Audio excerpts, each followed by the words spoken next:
Appreciate it, Steve. Thanks to everybody for coming out on a morning. First of all, I want to send my condolences and thoughts and prayers to the Leach family in the Starkville, Mississippi State community. What a tragic loss for college football. And my wife, as you guys know, is from Starkville and a Mississippi State grad, and her parents and family still live over there. So I know have a special relationship with that community. And never worked for Coach Leach, but I've enjoyed getting to know him in my time here in the league. When you go to SEC head coaches meetings, you sit alphabetically by schools. So it goes Mississippi, Mississippi State, Missouri, South Carolina, Tennessee, Vanderbilt. So we're kind of in our own little side usually. So I've enjoyed getting to know him and have never worked for him, but was talking with Lincoln Riley yesterday, who obviously has a long history with Coach Leach, and told Lincoln I felt like I did know him just from all the stories I had heard from Lincoln about Coach Leach. And I think when I was at Oklahoma, I think there were 16 people on our staff that had either played or coached for Mike Leach at different places. So ton of respect for him, and heartbreaking, tough day for college football as well.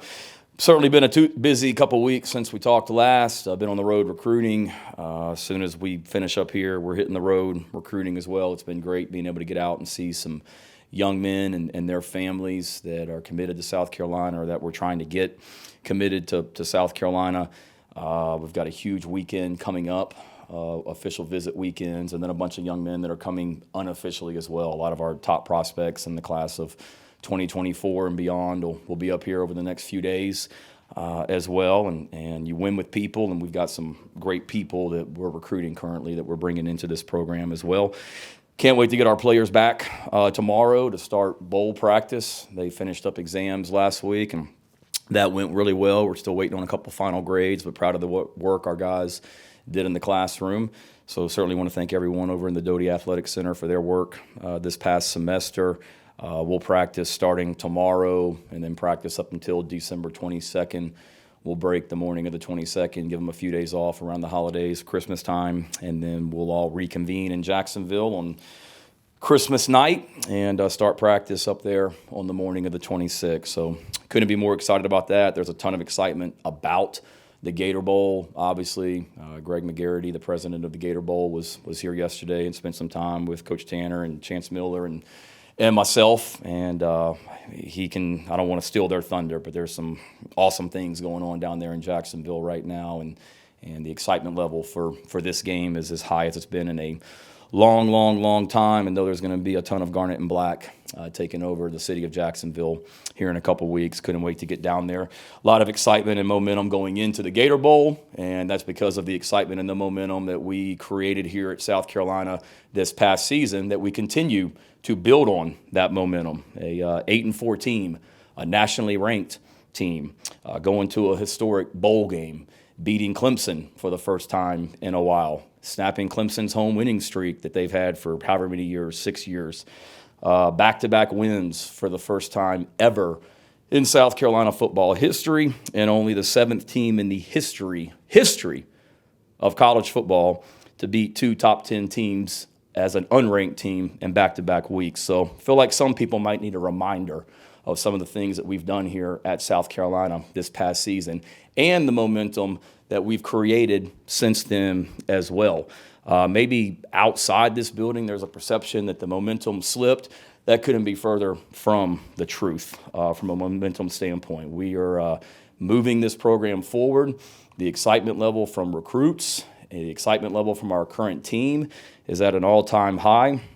We're constantly trying to get the right people, if you will, on the bus of where we're going. We're taking this program to places that it's never been before, and there's bumps along the way, and sometimes as you climb higher and higher, people get off that bus. There's an old saying, Steve Harvey, we showed the team one time about the people on your wagon, and make sure you got the right people on your wagon as you climb the hill. And we are certainly climbing to places that we haven't been before at South Carolina football, and we've got the right people on the wagon, and we're continuing to add people as well to that wagon, to that bus as we move forward as well. Wish I could show you some of the text messages and phone calls that I've gotten from current players on our team and guys that we're recruiting as well over the last 48, 72 hours that really validates what we're doing here as a program. as well. And part of that momentum that I'm talking about that we're continuing to build on is hiring Dowell Loggains as our offensive coordinator.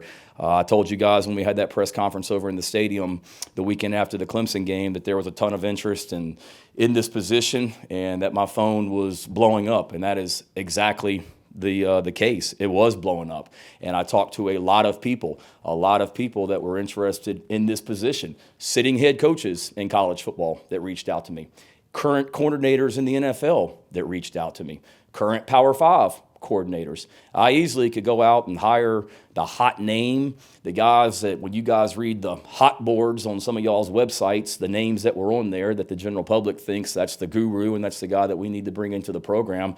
I'm not interested in winning the press conference, guys. I'm interested in hiring the best coach available for what we need as a program. I'm interested in not hiring the name that people recognize. I'm interested in hiring the guy that can continue to move this program forward. There were a lot of hot names, if you will, last year out there in college football. They got hired places that people that are not as aware of what's going on in college football said, oh my God, that is a home run hire by that school. Well, some of those schools are sitting home for Christmas right now because they're not even in a bowl game with what they did. So talk to a ton of people, all right? Clayton White and Pete Limbo, when we hired those two guys, probably there wasn't a lot of fanfare when we hired Clayton White and Pete Limbo. I'd say they've turned out to be pretty damn successful here at South Carolina. All right, so they weren't necessarily the hot name when we hired them. People that are in the profession know about Dowell Loggains. So I read your article this morning, Gene, and that's great. I'm sure in your research you did more than just say, well, I haven't heard of that guy before. Let me see what his stats said. Oh, well, he had a run as a coordinator in the NFL that maybe wasn't as successful that he wanted, so he must not be very good. Surely you did more research than that, Gene. And it's not just Gene, it's a lot of people. So surely everybody that wants to critique every hire that we make here, I'm sure you guys knew that Dowell Loggains turned down a coordinator job in the SEC last year, correct? Everybody knew that, right? I'm sure you guys know that I'm the fourth SEC head coach that's reached out to him in the last 2 weeks about coming to work for him. So we were fortunate to hire Dowell Loggains because there were a lot of other people that were interested in hiring Dowell Loggains as well. I'm sure you guys reached out to Bill Parcells, who Dowell worked for. Anybody? I'm sure the people on the outside, all the experts on social media, I'm sure they called Sean Payton, arguably one of the greatest NFL coaches of all time, to talk to Sean Payton about Dowell. I'm sure you reached out to Kyle Shanahan, the head coach of the San Francisco 49ers. All those guys are guys that Dowell worked for. Did you call Connor Shaw? Alshon Jeffrey. Dowell coached Alshon Jeffrey with the Chicago Bears. And I'll keep my conversation with Alshon private, but it was pretty dang special what he told me. I talked to John Fox, former head coach of the Carolina Panthers, Chicago Bears, Denver Broncos, about Dowell. Clyde Christensen, current quarterbacks coach of the Tampa Bay Buccaneers. Sylvester Croom, longtime NFL coach who just went into the Hall of Fame for college football last week. James Franklin, current head coach at Penn State. Stan Drayton, current head coach at Temple University. All people that he worked with or Dowell was the coordinator for. So we hired a big-time coach and couldn't be more excited about hiring Dowell. And the text messages that I got from people that he's worked with or coached over the last however many years in the NFL validate that for sure. You don't last 16 years in the NFL like he has without being a really, really good football coach, and we're fortunate to have him here at South Carolina. Why Dowell Loggains? One, he's a fantastic person that I've known since I was an assistant coach here at South Carolina previously. Why Dowell? He's an elite recruiter. He's shown that in his 2 years already at the college level as well. I love the idea of being able to take what he's done in the NFL as an assistant coach and as a coordinator for multiple teams and marry that with what he's learned at Arkansas the last couple of years being a part of their offense and realizing that you can have quote unquote a pro style offense, but then also it doesn't have to be as wordy, complicated, voluminous, whatever you want to say. You can really narrow things down. So I think being able to take what they've done at Arkansas and what he's learned in his career and marry it to best fit us is pretty cutting edge, if you will me. He's the perfect fit for what we need right now as a football program. He makes our program better. His personality, his recruiting skills, his fit in that offensive staff room as well. He'll make us better. We certainly did a lot of good things on offense last year here at South Carolina, but we need to be better, to say the least. We need to be more consistent, to say the least, and I believe that Dowell can help us do that. We've certainly got to cut down on turnovers. It makes me sick that 2 years in a row now we've turned the ball over more than any team in the SEC. So the fact that we've won 7 games and 8 this year with a chance to win 9, having turned the ball over more than any team in this conference, is a minor miracle in some ways. So we've got to do a better job of cutting down turnovers as well. The NFL, and Dowell will talk about it here in a second, I believe is all about matchups and getting the ball to your best players and finding ways to get them touches. I think he'll really help us being able to get the ball to our quote-unquote playmakers as well. And then being able to continue, like I said, to streamline our offense and what we're doing to make us better as well. He's had some conversations with recruits that we're recruiting or are currently committed, and I wrote down some of the responses of some of the text messages. One young man that's committed to us wrote back, "He's absolutely awesome, and he is the perfect guy for me to play for." That was after one phone call that he had. So the response from recruits, and then he's talked to some of our current players as well, has been off the charts. Like I said, there's a lot of excitement and momentum going on right now with what we're doing here at South Carolina football as well, and got an opportunity to add to that now with hiring Dowell and then going into bowl prep starting tomorrow as well. So any questions before I turn it over to him? Shane, first of all, will Dowell call plays in the bowl game? No. Well, he and I really haven't even talked about that, but no, I'm telling him now he's not. So I think he knew that. No, it's things we talked about. He's going to be around here for the next what's today? Wednesday. We start practice tomorrow. He'll be here through the weekend, around recruits this weekend. Certainly, value his input, and he'll be around, but I don't think that's fair for him to come in and all of a sudden, take over the coaching of our offense right now. And with play calling, obviously he hasn't done it at the college level before. So what did you see in him that says it's not going to be an adjustment, that he can handle that once it's time? Well, he's done it in the NFL. And yes, the NFL and the college games are different, but you don't last as long as he did in the NFL and, be a coordinator for multiple teams, starting with the Tennessee Titans and one head coach, and then the Chicago Bears with a second head coach as well, and then Miami Dolphins and New York Jets without knowing what you're doing. And certainly it's different, but he'll tell you, and so much of the game planning and play calling is done during the week as well as a staff. And then certainly you got to have a feel for it and be able to do it on game days. But knowing what a football junkie he is and how intelligent he is, have no concerns about that either. When you, I guess, did your research on Dowell and looked at all the circumstances with each team and whether or not he was actually calling plays, because some of the head coaches obviously do that in the NFL. How did you find that research, and how long did it take you to kind of come to the conclusions that you felt like you needed to reach after looking into all those circumstances? It was a process. Now, when Dowell was the offensive coordinator of the Tennessee Titans, I went to Nashville and spent some time visiting them and watching practice and going to meetings. When Dowell was with the Chicago Bears, Alshon was playing up there at the time, so I went up there one May and spent a couple days in Chicago. And I was able to go to meetings and watch practice and things like that and see Alshon when he was with the Dolphins.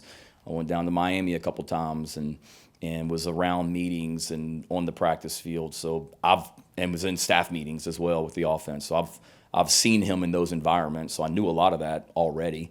And then certainly I knew what I knew, but I know how important this hire is. I know how humongous this hire is for what's coming next as a program. So you guys know me, I take my time and I'm going to be very thorough, and I'm going to talk to a lot of people, not just about Dowell. I talked to a lot of people about this opportunity and, kept coming back to him. But then just being able to talk to people that he's worked for in the NFL, general managers that reached out to me on their own just to, say, I haven't talked to Dowell, but here's what I think. And just seeing it with my own eyes at different places over his career as he's matured and gained experience.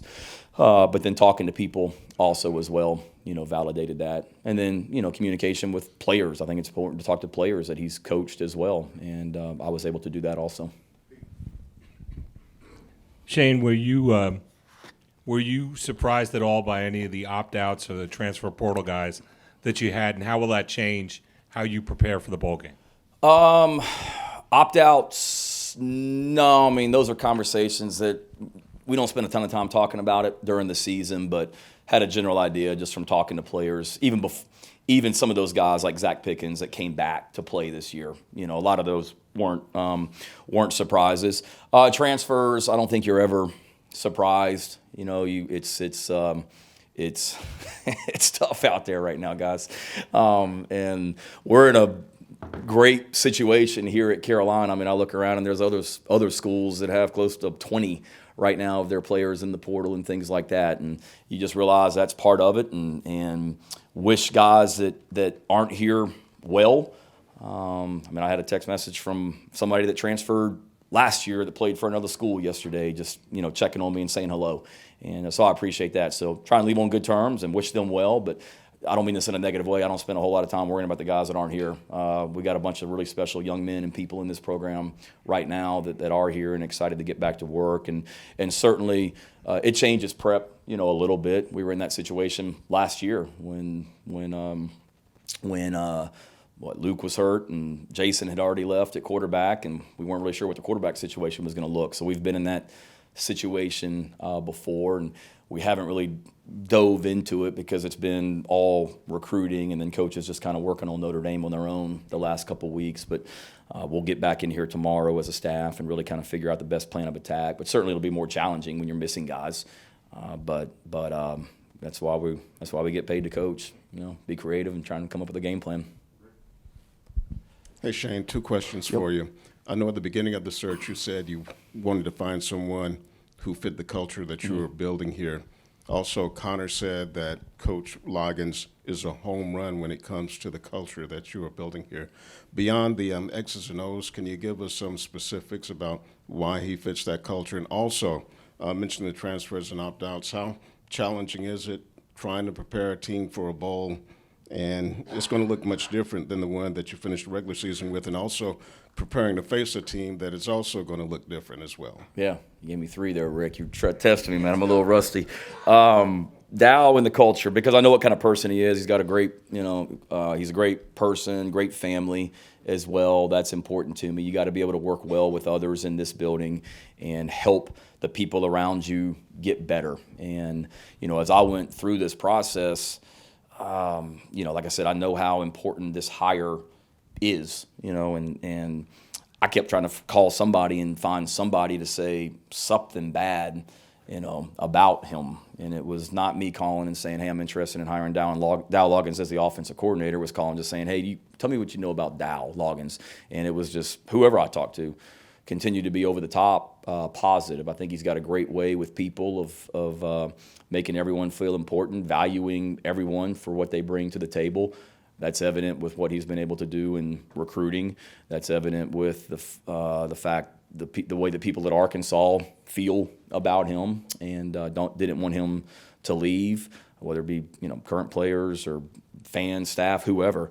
And then, like I said, just what I know about him as well. I think he'd be a fit from that. I know he'd be a fit from that standpoint. Transfer portal, the Notre Dame was the last one, and then ours. Yeah, just how challenging it is, to get ready to play a game when you've lost. Yeah, it's challenging in a lot of ways. It's kind of like going into January when we come back in January after the bowl game and we're starting new. It's going to be different. We played a lot of games this year with 2 and 3 tight ends on the field at times. Well, we're not going to be able to do that against Notre Dame, So you've got to be creative in what you do. And we got a lot of really good players in this program. So you figure out what gives you the best chance to be successful against the next opponent with the personnel that you have. And then we've got 2 weeks of practice to really get ready to do that. And then same thing with Notre Dame as well. I know they've lost some guys in the transfer portal, and their team will look different as well. But I just think that's right now college football and bowl games. The teams that you're going to start seeing playing in bowl games are going to look a lot different than the teams you saw the last week of the regular season. And it's not a surprise. I mean, we knew the night before the Clemson game, we talked about it in the team meeting, that when we come back for the bowl, the people in this room, there's going to be some people in this room that aren't here when we start bowl prep. And we knew that then. So you just kind of figure out what you got and go coach, to quote Coach Spurrier, or just go try and coach them up. Shane, do you think Coach Loggains was successful in his last 4 years as an NFL coordinator? And if so, how do you define success? I define success, I think you take the things that you have available to him, the things that you have available, and I think you certainly got to look at every circumstance as well. I think you can take stats and shape them any way you want to shape them, Gene. I think there's a deeper story as well. I really didn't dive into exactly every game he coached in that 16-game season. But I also know from talking to John Fox, the former head coach of the Bears, he talked about some of the struggles they faced the year that Dowell was up there and Jay Cutler got hurt as your starting quarterback, correct? So, I didn't really research Jay's history, but when you lose your starting quarterback in the NFL, I think it's tough. Kyle Shanahan is considered probably the greatest or the best offensive coach, or one of the best offensive coaches in the NFL right now. And he was the offensive coordinator of the Cleveland Browns when Dowell was the quarterback's coach. They worked together. I don't really know the history of the Cleveland Browns in that particular season, but I don't think it was very good that year as well. And nobody questions Kyle Shanahan's ability. So he'll be the first to tell you there's things that certainly they could have been better. And when you're near the bottom of the NFL and in statistical rankings, surely you don't want to be there. But again, I think you can take any stat and shape it any way you want. And I think there's a deeper investigation that goes into that as well. I know enough from talking to people and knowing how football smart he is that I've got total confidence in that as well. And I wasn't picking on you, Gene. You're not the only one, man. All right, don't get all sensitive on me now, Gene. All right, come on. Dowell dealt with the New York City media for 2 years, so dealing with you guys will be cake. So. Shane, I think that's a compliment, David. All right, okay. Yeah, Shane, I think the last 3 or 4 guys you've hired have come at least immediately from NFL situations. I guess one, is that just a coincidence? And I know Sat and Jody had been college guys before that, but what about that transfers to what you're trying to build? Why is it that that's something maybe you've looked for? And I guess with Dowell more specifically, what about that you feel like fit with what you wanted now here? Yeah, I don't think I didn't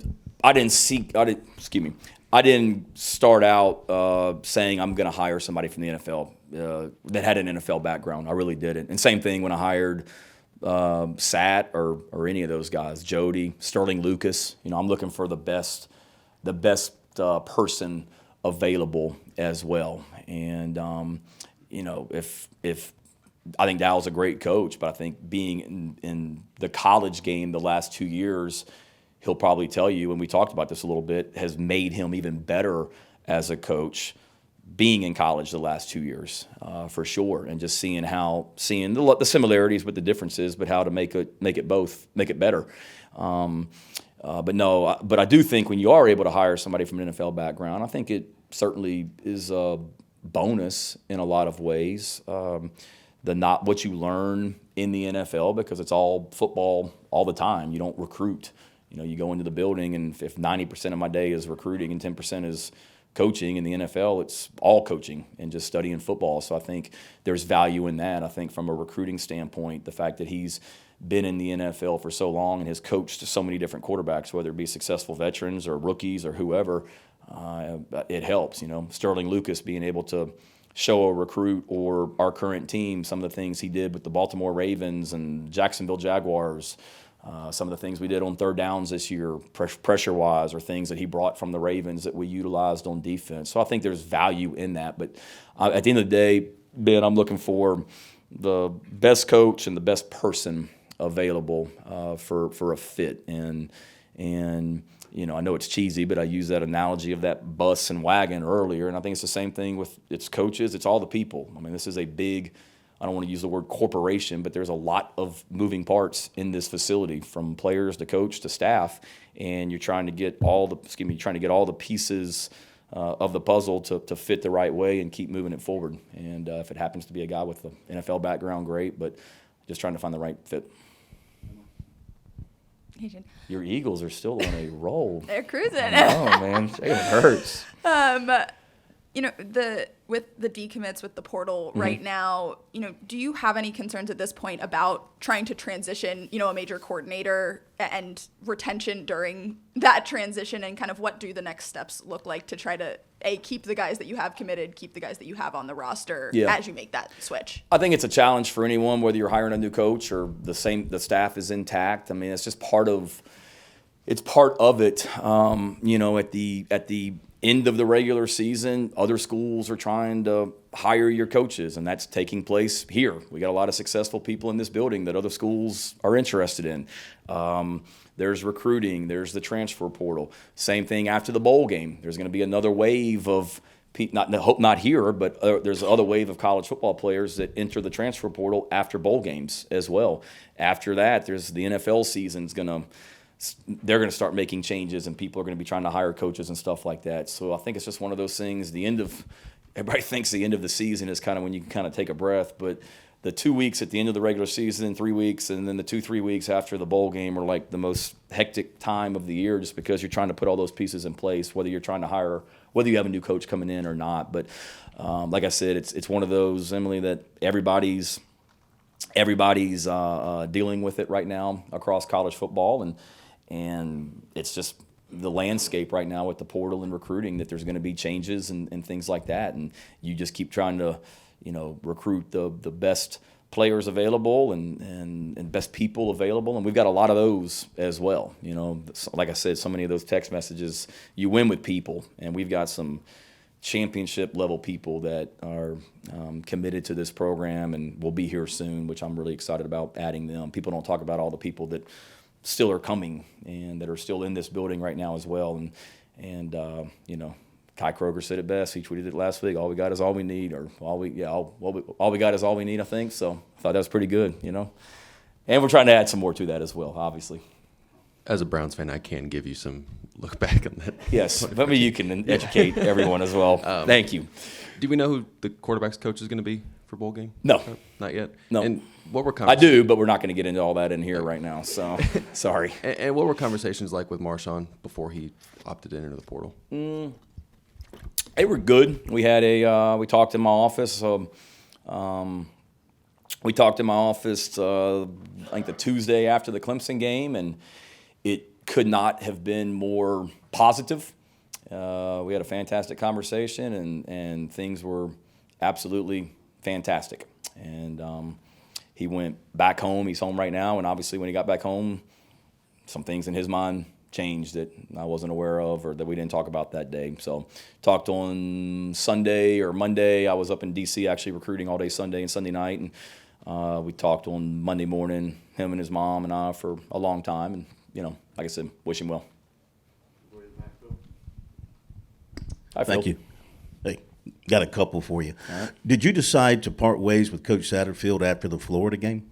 Did I decide to part ways? With Coach Satterfield after the Florida game? I didn't know I parted ways with Sat. Who told you that?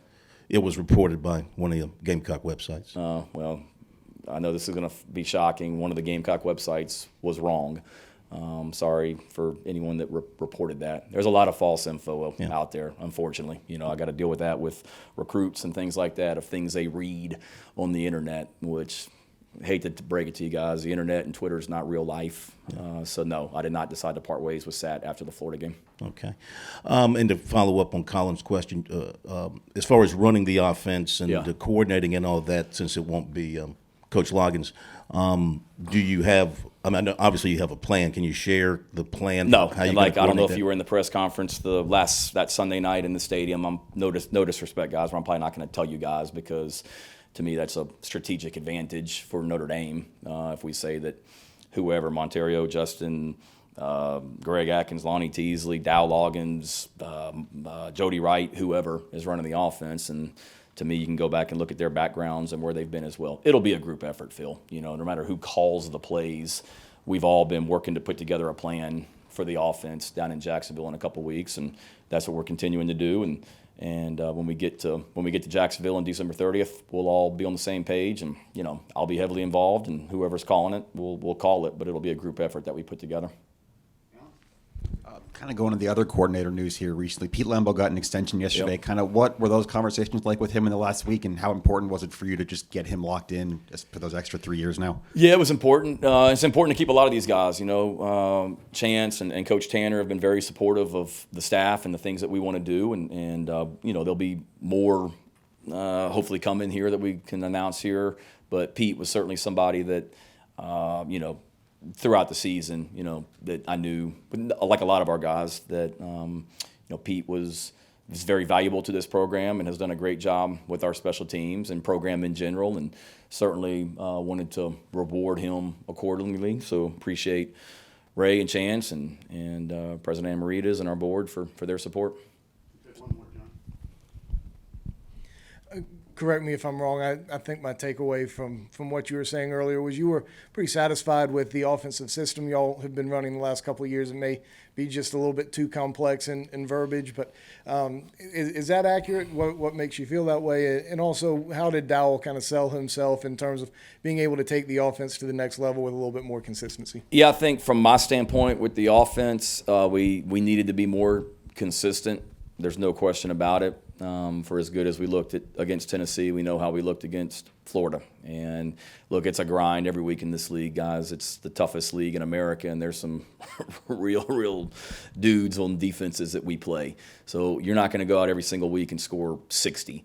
But I believe we've got to be more consistent, starting with me. I mean, it's not just all Sad, it's all of us, the entire offensive staff, myself, our players. We've got to be more consistent as well. I don't think we need to come in here and just completely blow up stuff. And we scored 63 points against Tennessee and 31 against a really good Clemson defense. So not all is broken, but we absolutely need to be better. And, Dowell's got the freedom, terminology. We talked about it, terminology, schematics. I mean, we hired him for a reason.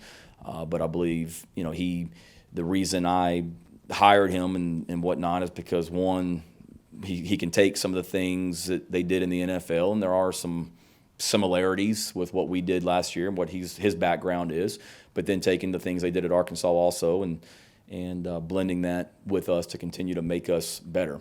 Arkansas certainly has done some really good things on offense with Coach Bryles, their offensive coordinator, and Dowell's worked very closely with him the last 2 years, and like I said, has learned a lot to make our program better also, and believe we can. So we'll get in there. I mean, right now it's getting in here and meeting the players and kind of seeing our personnel and what best fits for what he wants to do, and then trying to win a bowl game, and then we'll get back in here in January and get full speed ahead on what the 2023 offense here at South Carolina is going to look like, because obviously there's a lot of people that aren't in our program right now that will be a part of our program in 2023, whether it be incoming freshmen, whether it be transfers that come in, and we're in the process of doing that with Dowell to make our offense better. And like I said, the response that we've gotten from a lot of young men that we're trying to bring into the program about him has been over the top,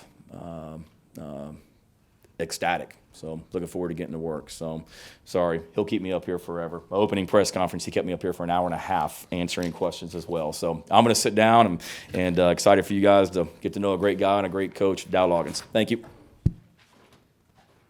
I'm very prayerful that everyone has a boss like that. I want to start off by thanking Coach Beamer, Coach Tanner, Chance, the Board of Trustees, and the opportunity to be here. It's such a great place. I had an opportunity to play in the SEC from 2000, 2004. Played here as a player. Haven't got to coach at this place yet, but I'm looking forward to it. My family is. We're excited to be Gamecocks and get this process started.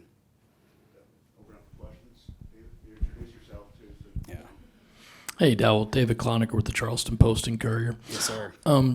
Being a play caller in the NFL, I'm sure there's going to be some kind of major adjustment to do it in college. I know you just got here, but what does that adjustment look like? What all do you have to do to say, all right, I got to do this to get ready to start calling plays in college? Yes, sir. I don't think the play calling process is any different than it is in the NFL at the highest level. What is different is field dimensions and hashes and space and tempo and all those things that in college football are very important. And that's where I think if you transition straight from the NFL to college football, I think it can be tough because it is a different game in some ways. Obviously, the NFL is the highest level of football, and it's, to Coach Beamer's point, there's not a 20-hour rule. And you're with your quarterbacks and your players all day, and you're just grinding ball. And that's what it is. And outside of evaluating some players. But going to Arkansas for those 2 years gave me it will be such a benefit for me because now you can see the hash plays that you need, the space plays that you need that aren't as important in the NFL because it's still 53 1/3, but those hashes are 6 yards. And now there's a field boundary, and there's a real element of that. Calling the plays is calling the plays, but the 2 years of Arkansas have been extremely beneficial for me that way, understanding the college game a little bit more. Hey, Coach. Jeremiah Holloway with the State. Welcome to Columbia.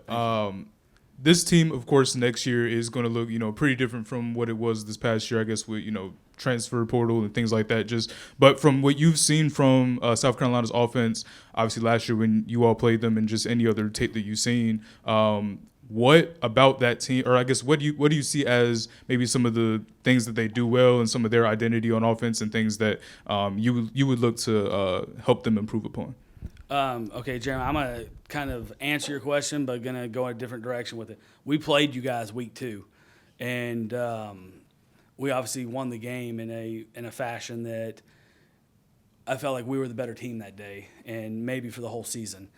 And I've gotten to this point in my career where I can be very picky with jobs. And at this point, you start picking people and you pick cultures.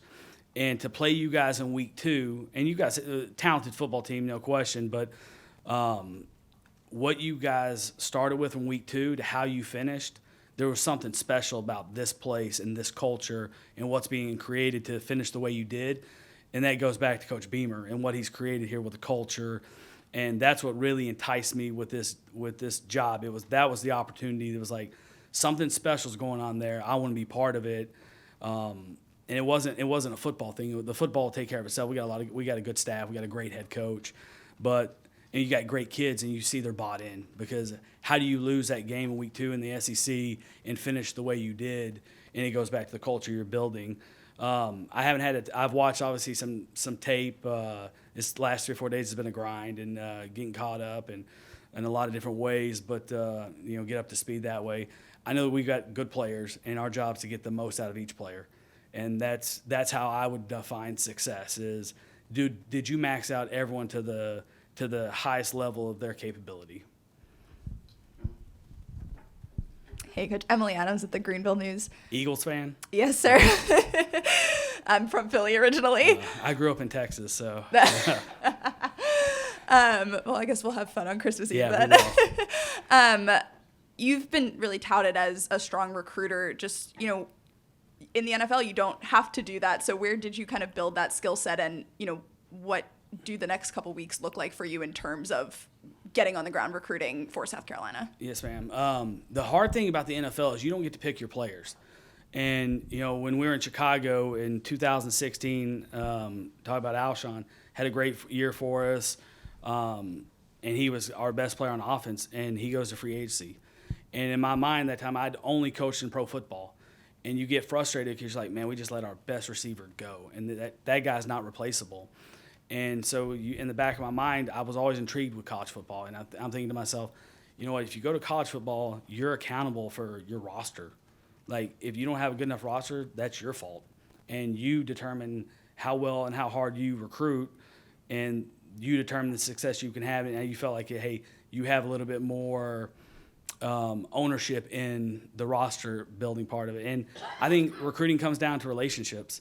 And I don't think you can fool an 18 to 22-year-old. They see right through it. And I consider myself a people person. I love the recruiting process because you get to meet a lot of cool kids and a lot of parents and come from different situations and different backgrounds, and you get to tell them and sell them, and not really sell them, because I don't really consider it recruiting. I consider it building relationships, and building relationships to the point where they either a mom, a dad, auntie, a grandma trust you with their kids, and that's a more awesome responsibility than you can imagine as a coach. And I take being the play caller at South Carolina is a huge responsibility, but you're also going to mold 18 to 22-year-olds into becoming young adults, and that's an awesome responsibility as well that I take very seriously. And I think that when you talk to recruits and parents, I think they feel that, and they feel sincere versus fake, and they feel recruiting versus building relationships. And we have such an awesome program to sell. We got a great head coach to sell, an awesome fan base. There's no game day atmosphere in America like this place, and I'm excited to be a part of it. Hi, Coach. Rick Henry, WIS-TV. Yes, sir. When you made the transition from the NFL to college, how long did it take you to feel comfortable just making that transition, and with the differences between the two? And also, how important is the spring going to be for you as you implement your offense with a new team? Yes, sir, Rick. So when I left the Jets, I had a little brief stint with Coach Franklin at Penn State for about 3 months. And it's a guy that I have a ton of respect for. When I was in Tennessee, he was the head coach at Vanderbilt. And I used to wear him out I was at practice all the time. I was curious about recruiting. He's a relentless recruiter. And I wanted to know more about it before, hey, I want to know, do I want to go jump in college football, or do I want to continue to go coach in the NFL? And so it was an awesome opportunity for me to go and learn at a guy who's run a program for a long time, had a ton of success at Vanderbilt, and doing great things at Penn State. And so I got to see the nuts and bolts of his program from the inside out, which also gave me confidence, like, hey, I want to go coach in college football. Because when you've never recruited, you're worried, like, hey, what's this recruiting like? You guys have heard the horror stories, like, but I've really enjoyed that process, and I needed that to say, hey, this is something I want to do. So when the Arkansas opportunity came back to go back to my alma mater and coach, and it was, I think it surprised a lot of people that I was willing to go become the tight end coach, but it was an SEC job, and it was a chance to prove to people I could recruit, and I needed to do that. I know the football aspect of it, but I also wanted to prove that I could be recruited at a high level. So that was part of the process. And then I think the spring is really important to get to know your players and find out what each one of them can do. And your job as a coach, like, it's not that we're not going to have one system and say, hey, this is our system, you have to fit it. We got to find out what each one of our guys does best and put them in that situation. That's how you create success. And that's the only way to maximize a person. It's not just trying to, fit one player into the system. And that's what you do in spring ball. You don't play. There's no scoreboard. You're creating competition on the roster, and you're creating depth for your team, and you're building fundamentals. And we're going to find out what each guy's skill set is. So that the spring is extremely important for our roster, for our staff, and for myself. Hey, Dowell. I'm Matt Dowell with Watch Fox from Dowell to Dowell. It's nice to meet you. Welcome to Columbia. D-O-W-E-L-L? Yep. Okay, good. Nice to meet you. Welcome to Columbia. I won't forget your name. You guys have talked about culture so much. Just to go deeper into that, how would you describe the culture here at South Carolina, and how does it compare to other places that you've been? Well, your perception from the outside when you watch this thing is like, okay, there's an excitement there, and it's something that people want to be a part of. And when you create that culture, I can only imagine the phone calls and text messages that Coach Beamer got about every opportunity that comes open, because people don't buy what you do, they buy why you do it. And I think that's a great reflection of Coach Beamer and Emily and the culture they've created here with Coach Tanner and Chance. And there's you guys know it, you guys feel there's part of programs, it's just something special about it. And sometimes it's hard to put into words. You just know you want to be a part of it. And it looks like a lot of fun. And you're watching those Tennessee games and the Clemson games, and you're like, that's awesome. Like, how do you get to be part of that? And there's a feeling when you walk in the door. It's how you're received as a new coach, and it's how their support staff here is texting your wife. And it's the small things, and it's the little things that matter in this whole profession, because it's about people. And Coach Beamer said it, and I believe it with all my heart, is you win with people. And they've got great people here. They've got great support staff. They got great leadership, and they have a great head coach. And it seems like we have great kids. And I'm really excited to meet some of those So that's what the culture is. It's a bunch of little things that add up into big things, but the little things are what counts the most. And there's a special feeling that you have when you're part of something special. And sometimes it's from the outside, it looked really cool and really exciting. And watching those game day atmospheres of South Carolina, I've heard so much about the Gamecock Walk and goosebumps and tears. And I got to coach Connor Shaw in Cleveland and Chicago. And that guy is a diehard South Carolina guy. And he's the toughest player I've ever coached. And I heard about how him and Alshon talked about the program. And I think they both played for Coach Spurrier. But then to see what Coach Beamer's been able to create here is just something special about it. And I'm really excited to be a part of it. I know I said a lot, but I don't know if any of it made sense right there. But I think it's just the feeling you get when you walk through the door of it's something big is happening here. Hey, Dell, Ben Portnoy with the State newspaper. Yes, sir. In terms of, obviously, you're going to be coaching quarterbacks here. What does it look like to be coached by you as a quarterback? What are you kind of looking for in that position? I guess, what does that kind of look like on a day-to-day basis? How do you kind of attack that room? Yeah, I think it's what kind of I mentioned to Rick is finding the best, taking what they do and making it better. Like when you get to this age, you're not going to change a throwing motion. You can tweak it and you can shorten it and you can get the ball out quicker. You can coach the lower body extremely hard. You can teach guys to have rhythm in the throws, and there's ways to do that. I do think that the advantage of coming from the NFL is that you learn a lot. You learn a lot from quarterbacks that you've coached. And when I was my first job as a quarterback coach, I coached Kerry Collins, who was 6 or 7 years older than me, and he'd been coached by Sean Payton and North Turner. And then I had Vince Young for a little while, and then I had Matt Hasselbeck, who was older than me and one of the smartest people I've ever met. And then you go coach Jay Cutler, and I learned as much about the throwing mechanics from those guys and having just conversations because these guys don't have class. Like we're sitting around all day watching tape and watching throwing motions and breaking down the details of their fundamentals, and you work together with them. You're not telling them. It's not a dictatorship. It's you're working with them and saying, hey, do you think you should widen your base? Do you think you missed that throw to the left because your target line was bad? And you figure out that a lot of these NFL players can self-correct. They're so talented they can overcome bad fundamentals. But you also, it's just that being, I love coaching quarterbacks because I love the fundamentals of it. I love the intangibles that come with it. I think you can make a huge difference on people that are willing to work. Now, the player has to be willing to do that and commit. And it's not easy and it's really hard. And outside of being the head coach, and you could argue whether the quarterback or offensive coordinator is the most scrutinized position in football. And it's a heavy burden to wear the crown.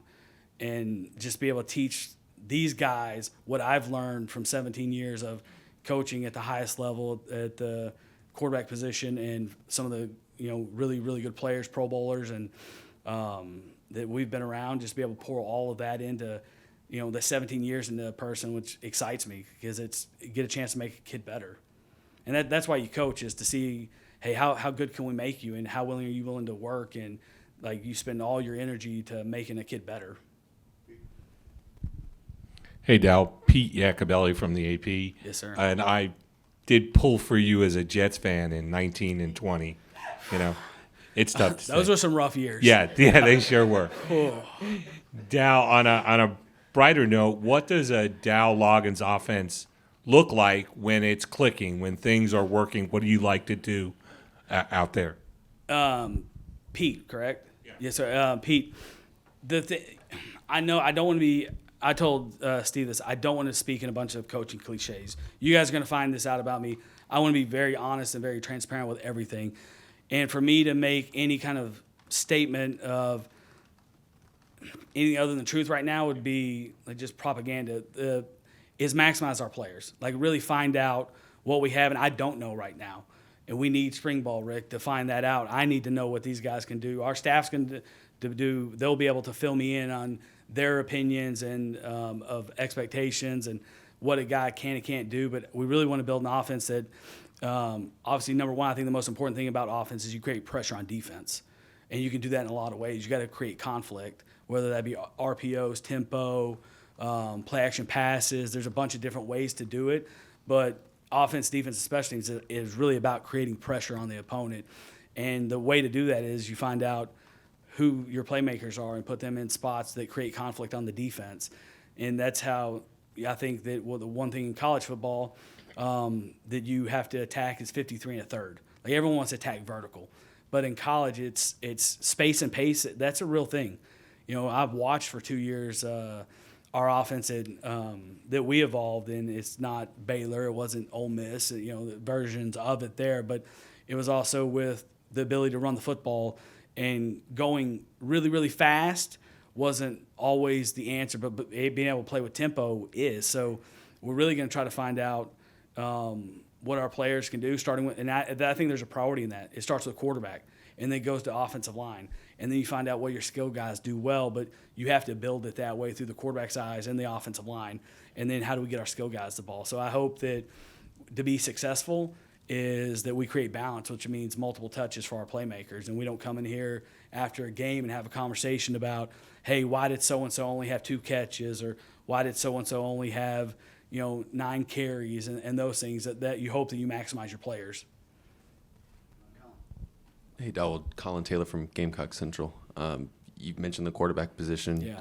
What have you seen when you got to watch Spencer Rattler this year in week 2, and what have conversations been like with him if you've had them? Yeah, we have had. I'm sorry that we share the Browns experience, but I actually enjoy it. That was where I got to coach Connor Shaw for the first time, so there were positives in it as well. But Spencer's been good. I don't want to go into too much detail of what we've talked about, but week 2, I'm going to be. This is just me, who I am. I was concerned about where you guys were going to go after we played y'all, because the way we beat y'all. And then and you saw, like, it was there, like there were some plays, there were some injuries and things, but to be honest, at the end of the season, I was kind of shocked how you guys finished. Like, you got better every week, and I think that those last 2 games, and I hadn't had a chance to really dive in and talk to Spencer about this, but he played free, and for whatever reason, he got to the point where he looked very confident, and it didn't feel that way all year. I think that's probably what creates some inconsistency. It's easy for me to sit up here and judge that, but that would be my observation, which could be wrong. But those last 2 games, he felt like he was getting it was the best version of him, and he was confident and played free. And that's really, you have to get to the point in this game where there's an absence of fear. Like, you have to get that way where, and that's part of the culture as well that you create, and that we want to create as well offensively. Like, you get to the point where you're confident, and knowledge builds confidence, and confidence allows you to play fast. And at that point, those last 2 games, that's what it felt like. I was extremely impressed with him. We got to do a great job recruiting him back, and I told someone that'd be the biggest recruit since my wife. And that's, we got to do a good job with that, and I'm excited to, get back here and talk to him and visit face-to-face as well. Hey, Coach Loggains, Gene Sapikoff from the Charleston Post and Courier. Yes, sir. Did Coach Beamer correctly state that you turned down an SEC offensive coordinator job last year? In the last month, have you had any offensive coordinator job offers, and if so, how many? Gene, I respect the question. I think we all in here know that Coach Beamer is a very honorable and honest person, and I'm going to leave it at that. Like, I don't want to speculate on this. I have the job that I wanted. I'm excited about this opportunity. My family is. We're extremely humbled and understand the awesome responsibility we have.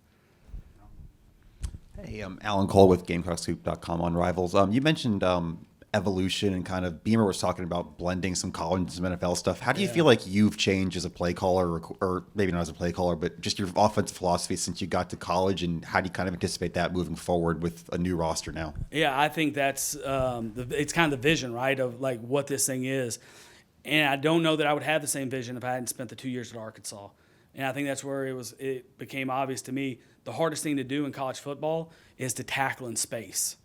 It's just hard, and you don't do that as much in the NFL, and the NFL DBs are really good. The DBs in this conference are really good.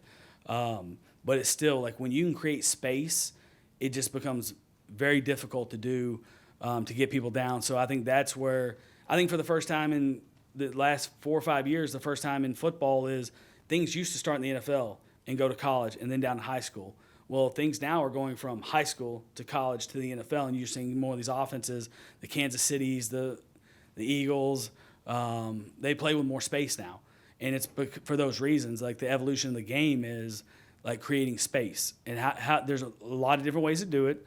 and there's a lot of ways to change the presentation to do it. But I would not have had that same vision if I didn't spend time in college football and understand, and also listen to, we had a really good defensive coordinator at Arkansas, Barry Odom, who just became the head coach of UNLV, and just to hear those guys talk about how much space bothers them and how many missed space tackles there are in college football. And, people don't practice like they used to. There are no more two-a-days, and you're not just tackling all day. And I think it's the lost art a little bit of being able to block and tackle and just the core fundamentals of football that I think that you have to present in your offense at college football. I'm Hale McGranahan with thebigspur.com, 24/7 Sports. Did you say Owen? Hale. Hale, okay, Yes. gotcha. Yes. L-E or I-L? H-A-L-E. Okay. Yes, sir. I appreciate you clarifying. Some people have trouble with it. Yeah. I don't know if I'll ever write your name, but I wanted to know because I care. Do you want to give my last name a shot? It's a nightmare. Yeah, I'm good with Hale. All right, cool. When you're evaluating, recruiting, offering quarterbacks, what are some of those main things, main traits you're looking for with those guys? Yeah, I think with young people, one of the biggest things that sticks out, especially in today's age of transfer portal, instant gratification, NIL, all those things, is emotional stability. You want a kid that's emotionally tough, that's been through hard things in their life, because most times if you've been through hard things, then you're willing to stick things out because you know everything in life is hard. And then, so I think it's a natural throwing motion. It's a guy that plays with a base. I mentioned to someone earlier, it might have been Ben, I don't think you can change a throwing motion. And I think the people that say they can coach accuracy, I think you can improve it a little bit, but some of it's God-given and a loose arm and playing with a base. And what playing with a base is you play with your feet apart. Because in the pocket, when it's like a phone booth. When everything starts shrinking, you have to be able to stand there and sit on a spot and make a throw. And there's also the courage to stare down the barrel when you know someone's coming, you know you're going to get hit, and it's going to hurt. But it's 3rd and 7, and it's the fourth quarter in a big game in the SEC, and you got to be able to hit the dig. And when we call dagger, like you have to be able to throw that and sit in there. And so I think there's a mental makeup of it that I think the NFL scouting process has huge advantages. When we go into high schools at Arkansas, when I was there, people would laugh at me because I would go talk to the trainer and the student managers and ask about the kid and ask the counselor and the teachers and the people at the convenience store. But I also wanted to know, especially at that position, quarterback, how important the mental make of it is. Can you handle the burden of being a quarterback in the SEC? It's hard. You guys are hard on people. Our fan base is hard. And all the fan bases, because it's a heavy burden to wear the crown, and you have to be able to handle that in the SEC and the NFL. There's those two places are different, and if you can't, then you'll crumble, and that's what makes it really hard. It's the physical attributes of a good throwing motion, playing with a base, and being accurate, and also be able to extend plays. Like you can't sit on the spot anymore and just sit back there and be a statue and expect to have the '92 Dallas Cowboy offensive line and be able to sit back there and do that. So there's a lot of things that go into it. Those are probably the biggest things when you're looking at quarterbacks, and you got to get on campus and watch them throw. There's nothing like watching a kid throw live, and the tape can trick you, and it's hard to evaluate sometimes. And not all tape is the same.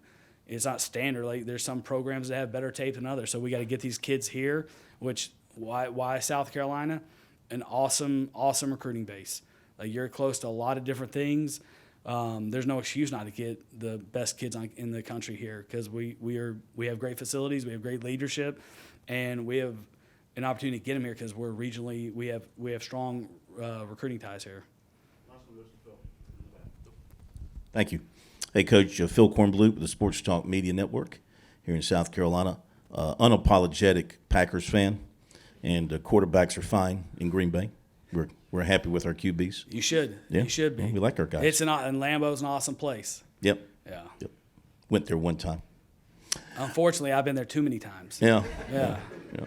With I don't Aaron apologize. Rodgers and Brett Favre and a lot of good players.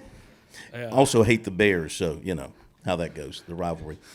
Do you, coming in new, do you tear up the playbook from before and start anew with terminology and all that? And also, I don't know how accurate this is, but one of the things we'd heard about the Coach Satterfield offense was that it was very complex, and players had trouble at times, picking it up. They were thinking more than reacting. Is your offense going to be extremely complex and hard for the guys to pick up? So they're doing more thinking than reacting. So two-part question. I really want to find out about our quarterback situation, to be completely honest. Like, if I want Spencer to have a say in some of the things and have a voice in that, and I want to know what he's comfortable with. I do think there's merit, and I think I've had great conversations with NFL coaches from my transition of, okay, we're far off right now when I say we as coaches from the NFL to college. And when I first got in the NFL, when you get in the coach, in 2005, my first year, and went to Dallas with Parcells and Sean Payton, is the coolest thing is you're sitting there watching NFL films and you're watching John Gruden mic'd up and he's just giving it to Chris Sims because Sims can't get the play call out in 17 words. And you're like, that's what I want to be. I want to coach and be like that. Well, then you're sitting in the NFL and I don't have a 20-hour rule, and I watch these rookies come in and can't get a play call and can't get the huddle broke. And you're like, man, why this doesn't seem that hard. Like, you're not studying enough and you're not putting in the time you need. And then you come to college football. You're like, oh, man, they got class. They're 18 years old. I don't remember what it was like when I was 18, but I had a lot of crap going on in my life that football wasn't always the most important thing. I had to study. I had to find a girlfriend. I had to hang out with the boys and all that stuff. So what I have learned, I've told my friends in pro coaching that there's a disconnect there, and it comes with verbiage. And I made the comment earlier to my guy from Cleveland that knowledge builds confidence, and confidence allows you to play fast. And some of that is reducing verbiage as much as you can to make it fit where it still makes sense. And you don't have to have a 17-word play call. And I don't know that I would have known that if I didn't come for 2 years and watch college football and understand exactly what these guys are being taught, because these NFL offenses, they're awesome. And they are super sophisticated. And you also get paid, and you're full-time. That's your job, full-time. You're expected to be there at 7 o'clock and leave at 5 o'clock compared to a 20-hour rule. So it's crazy to think that we're going to try to have pro-style concepts like that they've had here. Obviously, they're very sound that way. But how much can we reduce the terminology and still be efficient and streamlining? The biggest thing I've learned from college football was the space and pace of the game and the ability to communicate with signals and as few words as possible. And that's what I've been impressed with is how fast these kids learn a signal opposed to words. For whatever reason, it just hits their brain, and where you don't even have to say something, but you give a signal and everybody knows what to do. And there's a lot more one-word play calls in college football. And I think that's where the biggest transition for a college quarterback is, going from college football to pro football. But you can still run pro-style concepts and be able to communicate and signal in a fast way. I appreciate all you guys. Thank you. Thank you very much.